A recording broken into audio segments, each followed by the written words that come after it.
All right, here we are. I was waiting for that deadline to end. Holy hell, the NFL just hit the randomize button. This became the NBA for a second, but we got a lot to react to here. Some trades that make sense, and some that literally make no sense and leave me literally physically scratching my head right now. So we've got four big trades to talk about here. I left the Ty Montgomery trade off. I think there was only five. There might have been more in the last hour. But anyway, we got Demaryius Thomas heading to Houston, Golden Tate to Philadelphia, Dante Fowler to the LA Rams, and Clinton Dix being traded to the Washington Redskins. So let's just go in that order. Demaryius Thomas to Houston, great move for Houston. Now I think Demaryius Thomas is a little bit, for lack of a better term, washed up. He's going to replace a little bit of what they had in Will Fuller. Not quite as explosive at this point, but is going to offer a little more consistency in terms of the vertical threat, but a really good catch and run guy that Will Fuller really offered to Houston. I like that Houston is being aggressive because they recognize that their division stinks right now, and that Will Fuller injury did leave a pretty big gap in their roster, so they instantly fill it up basically for free. Like a 4th-round pick and a 7th-round pick. So a good move for Houston. They're definitely, in my opinion, the front runners in the AFC South right now. And honestly, they have the upside of a team that could upset some really good teams in the playoffs. Could they string together multiple upsets and knock off like New England and Kansas City? Probably unlikely, but this definitely gives them a slight boost towards that. Next, we got Golden Tate heading to Philadelphia. I think it was a mid-round pick, like a 3rd or 4th rounder. This was a good move for Philly, just to give you one extra weapon. I don't think this really tilts the scales too much. Detroit was probably looking at it like they're going to be out of the playoff picture here. You got Kenny Golladay blowing up. You still got Marvin Jones there. I actually thought Marvin Jones would be the guy they looked to move. Probably wasn't as much of a market there.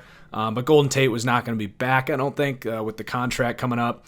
Definitely a weapon for Matthew Stafford that he's going to miss, but fantasy-wise, this does have big implications. I think Kenny Golladay is going to get a massive bump up.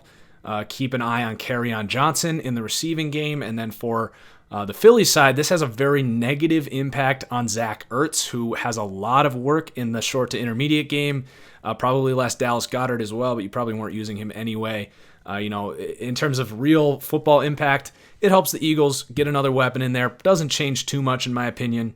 And then we got Dante Fowler getting traded to the Rams. This was the biggest hole on the Rams roster, was that edge rush was really non-existent in the game against the Packers yesterday. So they clearly decided we need to go out and make a move. Not for cheap either. A 3rd rounder and a later round pick. I think, was it a future 5th or a future 6th, something like that. That's not cheap for a guy that is probably only going to play about 10 games for this Rams team. He's going to hit free agency. I don't think they're going to have the money to pay him. This Rams team is going to look very different. They are going all in on this season. They've got some big contracts coming up. We'll see what they look like in the future, but it definitely adds a big hole. I was higher on Fowler coming into the year. He was on my list of 10 breakout players. Limited opportunity. Really good pass rusher when he's in there. He's going to be a really good plug-and-play pass rusher for the Rams, and this is a huge addition. It's going to help their defense at least a little bit, if not a lot. He's going to be seeing a lot of one-on-one looks, so that's a really good move for the Rams to continue to go all in.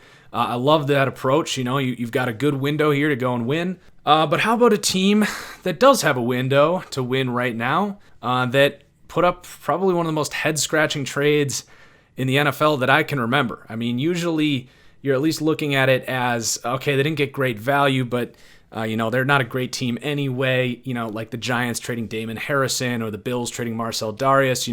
Those are head-scratching trades because the value seems off. But these contracts, the straight-up pick value, it's not always straight pick for player. You got to consider the extra cap space you're opening up. But Clinton Dix getting traded to the Washington Redskins. This makes no sense for Green Bay. I was very critical of Green Bay for not being more aggressive trying to get Khalil Mack. I mean, I don't care about the future of your team. You've got about 2 or 3 years left of Aaron Rodgers' prime. And you can say whatever you want. When Rodgers is gone, this team's got nothing. They don't have a great coach. They have virtually no playmakers on either side of the ball. Yeah, they got a bunch of picks, but for you to be so conservative and sell at the trade deadline, and not just sell Ty Montgomery, but to sell the best player in your secondary. We're talking about the second highest rated safety in the NFL. Your backups are Kentrell Brice, who I have just ridiculed on this channel. I don't think he belongs on an NFL roster, frankly. His role is going to uptick. And then Josh Jones, who somehow hasn't been able to beat out Kentrell Brice. So you have now left the back door of your defense wide open, and you're putting so much more pressure on Rodgers.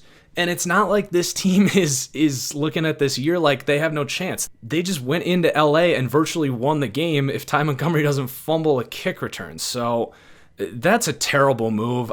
The Green Bay front office just makes no sense to me. Just year after year after year, the conservative, and I get it if it was a second round pick, but a fourth round pick for what? Like he's gonna leave in free agency. That's fine. He's gonna give you more in a compensatory pick anyway. He's probably gonna make $10 million.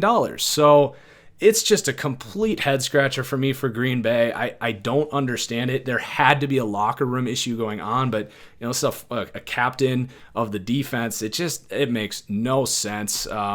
Just a double thumbs down yet again to the Green Bay front office, who just does not seem to understand this modern era of putting together a team for 1 year. They are so old school in this thinking, and it's ruining Aaron Rodgers' career, frankly.